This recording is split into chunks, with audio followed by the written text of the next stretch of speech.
প্রাক প্রাথমিকের গল্প ফুল ফোটার আনন্দ। মিতু সারাদিন কি যেন ভাবে, কাউকে কিছু বলে না। তা দেখে তার বন্ধু পাখি আর বিড়ালের মন খারাপ।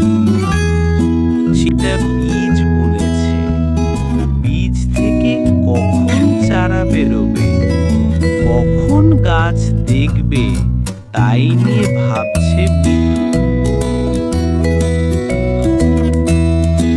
একদিন গেল, 2 দিন গেল, কিন্তু চারা তো বের হয় না। এদিকে মিতুর দিনও আর কাটে না। আরো 2 দিন কেটে গেল। একদিন মিতু দেখল বীজ থেকে কি সুন্দর 2টি কচি সবুজ পাতা বেরিয়েছে। সবুজ পাতা বলছে, কেমন আছো মিতু? তাই দেখে মিতু দৌড়ে গিয়ে বাড়ির সবাইকে ডেকে আনলো। মিতুর খুশির শেষও নেই।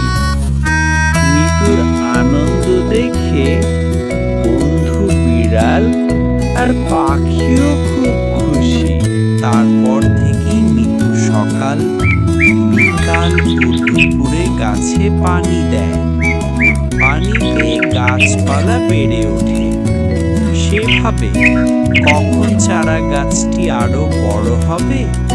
মিতুর কাণ্ড দেখে মা বললেন, গাছে এত বেশি পানি দিও না, গাছের গোড়া পচে যাবে। মায়ের কথায় মিতু ভয় পেয়ে গেল, তাই সে পানি দেওয়া কমিয়ে দিল। এমনি করে বেশ কয়েকদিন কেটে গেল। হঠাৎ একদিন ভোরে মিতু দেখে, এ কি, গাছে দেখি ফুল ফুটেছে। মিতুর আনন্দ দেখে কে? খুশিতে মিতু ওর বন্ধুদের ডেকে আনলো। বলল, দেখ দেখ, আমার গাছে কি সুন্দর ফুল ফুটেছে।